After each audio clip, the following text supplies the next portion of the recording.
Хоп! Привет, YouTube! Меня зовут Артем Сивак, и сегодня я кое-что для вас раздобыл интересное. Вот! Это часть редкого зверя. Редкий он потому, друзья, потому что вышел не так давно, в начале этого года, но обладает поистине крутыми характеристиками. Roland RP701. И сегодня мы послушаем, посмотрим и узнаем, почему же он так хорош. Прежде чем начнем, пожалуйста, нажмите вот там на колокольчик, подписку, пальцы вверх, все дела. Присаживайтесь поудобнее. Поехали!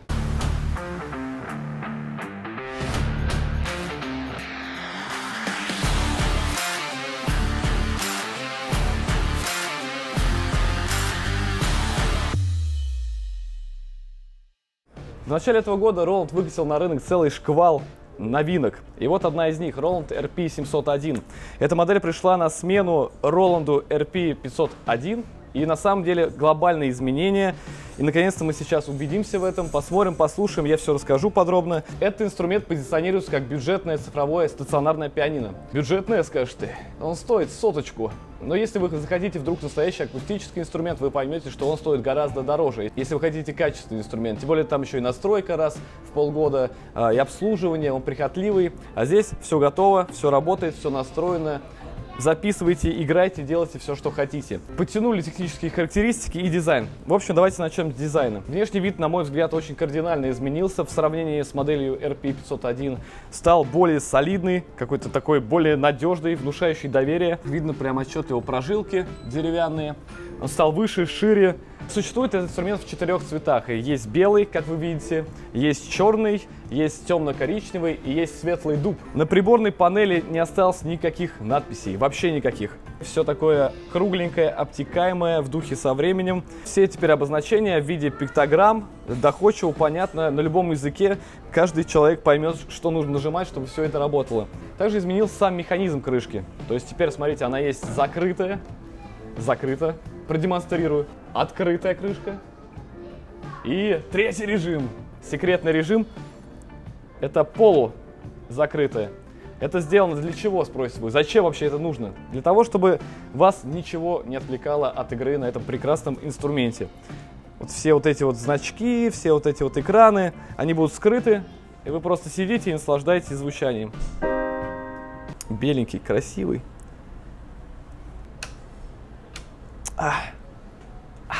Есть такие штуковины, чтобы ноты придерживать. Также помимо кнопочек изменился и сам экран. Он стал более информативным, то есть над ним прям все видно, все надписи, все читается, все хорошо. Вес этого инструмента 46 килограмм. Кстати говоря, друзья, я же сделал видос на моем канале по сборке этого инструмента. Сам своими собственными руками, вот этими нежными пальчиками собрал, поставил, достал. И вот он стоит надежно. Посмотрите, вот здесь. Давайте поговорим теперь о технических характеристиках. Здесь тоже много что изменилось. Начнем, пожалуй, с клавиатуры. Клавиатуру не убрали, она здесь, на месте. По крайней мере, все 88 клавиш, тот же молоточковый механизм. Клавиатура класса PHA-4 стандарт. Ну, то есть, как и была, в принципе, это означает что? Это означает, что здесь 3 сенсора. То, что белые клавиши под слоновую кость, черные под черное дерево. Осталась такой же хорошей клавиатура, вот что я скажу. Если на модели RP501 была полифония 128 голосов, быстро скажу, что такое полифония. Полифония — это характеристика, которая показывает, сколько нот может звучать одновременно, не прерывая друг друга. То есть, вот прям вы нажимаете все, и каждая нота звучит до конца, никакая нота не исчезает. Полифония также сжирается, когда в дело вступают акустические резонансы. Также, если вы вдруг включаете подложку, аккомпанемент, который аккомпанемент тоже здесь есть, аккомпанемент здесь есть. Ура! Это тоже сжирает полифонию. Поэтому чем показатель больше, тем лучше. Итак, здесь в полифонии 256 голосов. В основе звука по-прежнему моделирование. Опять-таки, для тех, кто еще не смотрел мои видосы, где я, в принципе, об этом уже рассказывал, каждое нажатие обрабатывается технологией Supernatural. Это технология моделирования, которая, учитывая силу нажатия, учитывая предполагаемую оплетку струн, вибрацию, каждый раз выстраивает новый оттенок звука, новый тембр. Это работает и в том случае, допустим, если вы нажимаете 2 раза, то это не просто 2 раза какой-то сэмпл, заранее записанный, а именно учитывая предыдущее нажатие, предыдущее колебание струны, выстраивается 2-е, 3-е и так далее нажатие. То, что вы хотите получить от пианино, пианино вам дает. На борту теперь у нас здесь 324 тембра, саксофоны, органы, гитары, синты, и мы их в скором времени прослушаем. Не все, конечно, но постараюсь большую часть, самое интересное, показать вам. Акустика здесь 2 по 12 ватт. Вот они здесь колоночки диаметром 12 сантиметров, что позволяет сделать отличное звучание как в нижних регистрах, так и в верхних. Добавили Bluetooth аудио. То есть помимо того, что есть Bluetooth MIDI, теперь есть Bluetooth аудио. То есть вы можете соединяться с приложениями беспроводным образом. В том числе существует 2 приложения официальных от Roland. Это Piano Everyday, в котором вы можете скачивать ноты, вы можете заниматься, разучивать какие-то произведения, плюс пользоваться этим приложением для управления этого инструмента. Второе приложение — это Piano Designer для более детальной отстройки звука, тембра рояля. Вы можете сделать именно то звучание, которое хотите, что приводит к тому, что этот инструмент не только для начинающих, но и для продолжающих, ну и, как говорится, для заканчивающих свою карьеру музыкантов. Прибавили Bluetooth аудио. Теперь вы можете использовать вот этот инструмент как Bluetooth колонку. На плечо ставите, идете по району, слушаете Моцарта. Если использовать Bluetooth аудио по назначению, скорее всего, это для того, чтобы пускать сюда минусовку и заниматься под эту минусовку. Ну, либо прослушать любимые композиции, потому что мощность динамиков позволяет. И самое интересное, что несмотря на все эти навороты, цена практически не изменилась. Стоит он примерно столько же, сколько стоила модель RP501, около 100 тысяч рублей. Хочу еще сказать, что есть подобная версия этого пианино, но в другом корпусе. Это F701. Все то же самое, но корпус более компактный. Давайте пробежимся, посмотрим, что есть на приборной панели, какие кнопки. Слева кнопка выключения, громкости. Также здесь у нас настройки и включение Bluetooth. На лицевой панели прямо здесь, прямо передо мной, это банк пианино, переключение на банк органов и всего прочего. Метроном. Здесь кнопка настройки метронома. Колесико стало многофункциональным. Помимо того, что влево-вправо, на него еще можно нажимать. Так, здесь у нас встроенные пьесы, кнопка воспроизведения, кнопочка перемотки, кнопка записи. Эта кнопка служит для того, чтобы быстро выбрать партию. Левая рука, правая рука, аккомпанемент. Здесь находится два выхода под наушники. Порт для подключения USB, что можно было подключить флешку и записывать прямо на нее свою музыку. Также этот порт служит для обновления версии, которая установлена в этом пианино. Также здесь есть input. На задней панели у нас есть выходы под питание. И, конечно же, есть возможность подключить этот инструмент как MIDI-клавиатуру к компьютеру. Так, ну что, давайте, наверное, пробежимся по тембрам и послушаем вообще, как он звучит.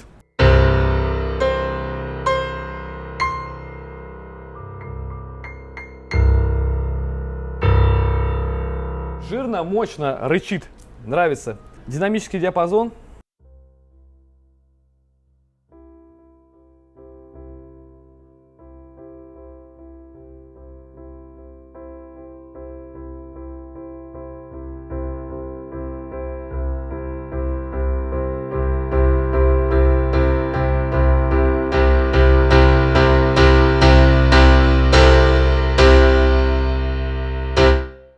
Ну вот, друзья, как раз таки, может быть, кто-то меня осудит и скажет, что это не так, но все-таки есть ощущение, что нет предела динамическому диапазону.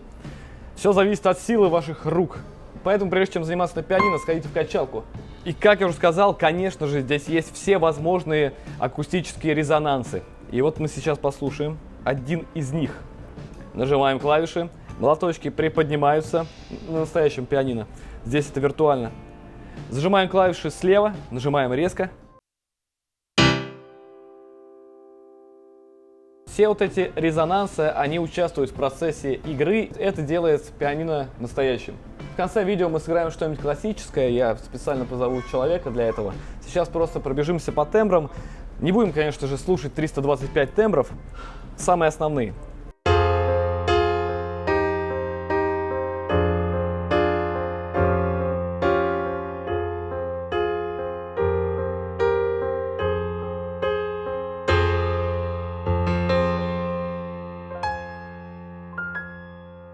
Концертный рояль, балладный.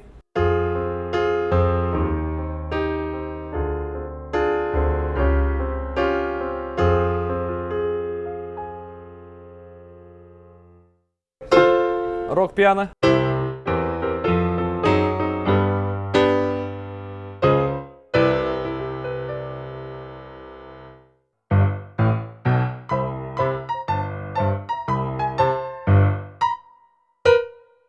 Клавесинчики, конечно же.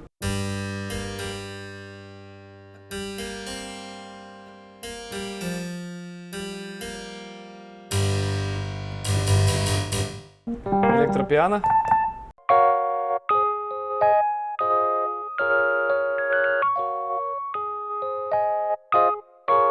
У нас банка электропиано. Такое, сякое.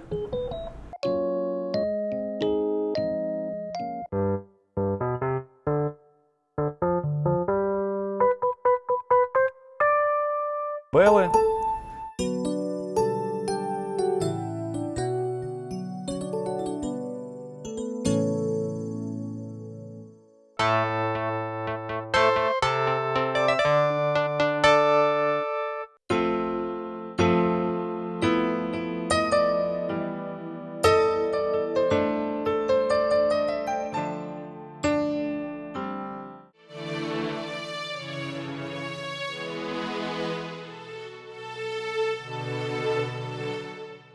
Epic Strings.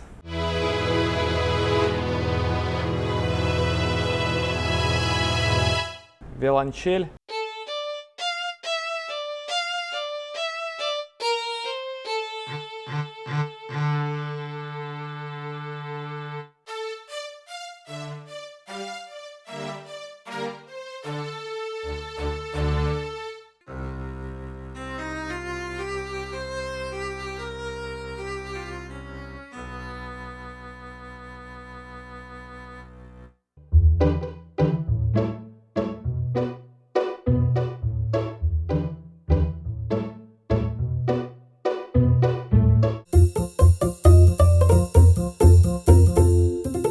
Органы пошли.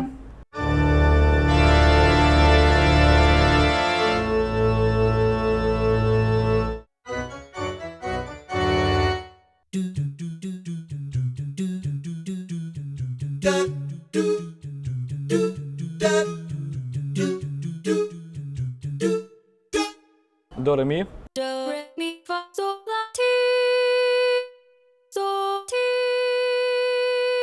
Драмсы пошли. Класс.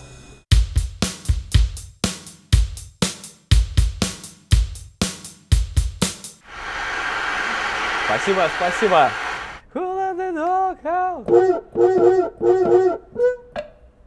Убили.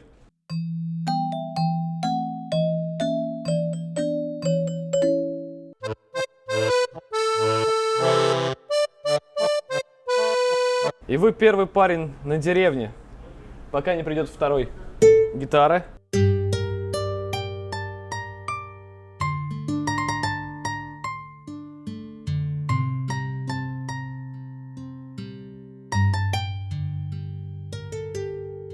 Двенадцатиструнная.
Саундтрек. Это было 200 лет назад. Люди отказывались вакцинироваться.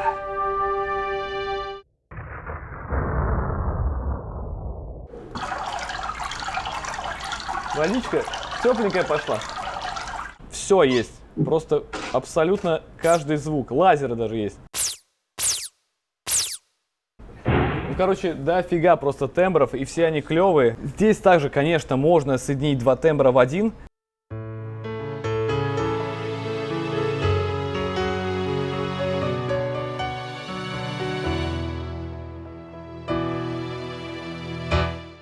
Да, также можно разделить клавиатуру на две части. Тоже есть такой режим, когда все 88 клавиш делятся ровно пополам. Итого получается их ровно 44. То есть маленькая пианинка здесь, маленькая пианинка здесь. Для чего это нужно? Для того, чтобы заниматься с учителем, например. Вот что произошло.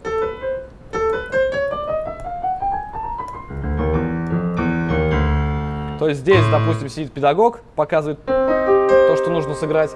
За ним повторяет ученик. Два выхода под наушники, пожалуйста, одному дали наушники, другому. И сидят они тихо играют. Сплит.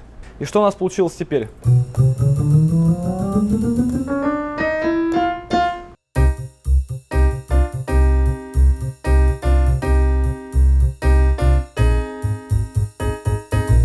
Естественно, из базовых функций есть возможность записи как внутрь пианино, так и на флешку. То есть вы можете записать свою игру.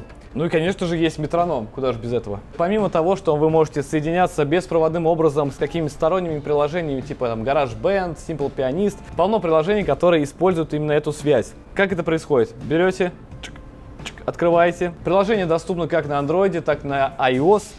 Бесплатное, называется одно из них Piano Everyday. В нем вы можете, допустим, прослушать какую-то мелодию. Играет и показывает сразу ноты, которые нужно играть. Вы можете замедлить, можете ускорить, можете отключить левую руку, правую руку, ну и так далее, разучивать произведение. Также есть возможность закачать, купить ноты, есть дневник, который контролирует ваши занятия. Также с телефона удобно управлять этим устройством, хотя здесь, в принципе, вполне себе хороший экран. Выбираем тон, допустим, хотим мы какие-нибудь синты поставить. Еще есть автоаккомпанемент, друзья. Выбрали стиль, в котором хотите творить. Я бы хотел, ну, конечно же, я же джаз. Это все, что я могу, это джаз. Медиум джаз. Нажимаете. В левой руке задаете тональность. Он подстраивается под нее. И уже дальше играете в ней.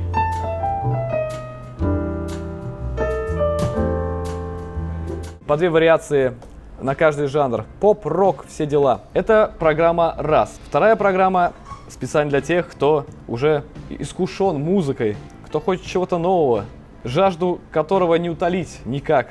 Называется эта программа Piano Designer. Эта программа сделана для того, чтобы можно было максимально отстроить звук под себя. Если вы прожженный кабацкий музыкант и вы уже нашли свой звук, вы можете найти этот звук и здесь. Существуют как готовые пресеты, также есть возможность более тонкой, детальной настройки каждой ноты. Подстроить можете под себя. Звучит оно сейчас вот так. Я хочу, допустим, не знаю, оказаться где-нибудь за границей, есть шашлык с рук итальянца. Just Stage. И вот сразу звук стал более яркий, более звонкий. Ну и либо другой пресет, да, вот есть такой, есть вот такой.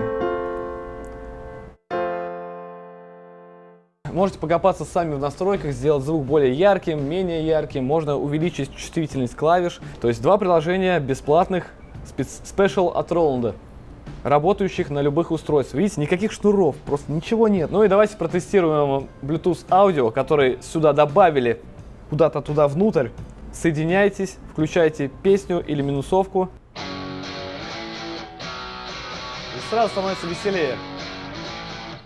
Наверное, друзья, настал момент, тот дивный момент, когда я хочу пригласить сюда сыграть уже что-нибудь классическое, что-нибудь виртуозное Даниила Бурякова, моего коллегу, ученика, который в один момент превзошел учителя, но я догоняю постепенно его. Короче, Данила сейчас для вас сыграет каким-нибудь произведением, и мы послушаем, что из этого выйдет и как звучит Roland в других жанрах.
Отлично получилось. Друзья, как вы поняли, это просто отличный инструмент, современный, красивый, функциональный. Две важные мысли, что он подходит как для новичка, потому что здесь есть все, чтобы начать, продолжить обучение и закончить это обучение. Прекрасная клавиатура, прекрасный звук, 256 голосов полифонии, Bluetooth аудио, Bluetooth MIDI, педальки, крышка. Что тебе еще нужно, господи? Второй пункт заключается в том, что и для профессионального игрока он тоже будет хорош. Тембры можно отстроить, звук опять-таки прекрасный, клавиатура замечательная. Ну и хочется отметить то, что этот инструмент стоит вполне себе доступных, разумных денег. Друзья, как обычно, я надеюсь, что этот обзор был полезен в первую очередь для вас. Мы все тут старались. Не забудьте поставить пальцы вверх, комментарии, репосты и, конечно же, колокольчик. YouTube по традиции сожрет качество, скорее всего, поэтому по традиции по ссылке в описании на Яндекс.Диске я оставлю отдельно аудиофайлы. Скачивайте, слушайте, наслаждайтесь. Спасибо. Поклон. Ушел в ночь.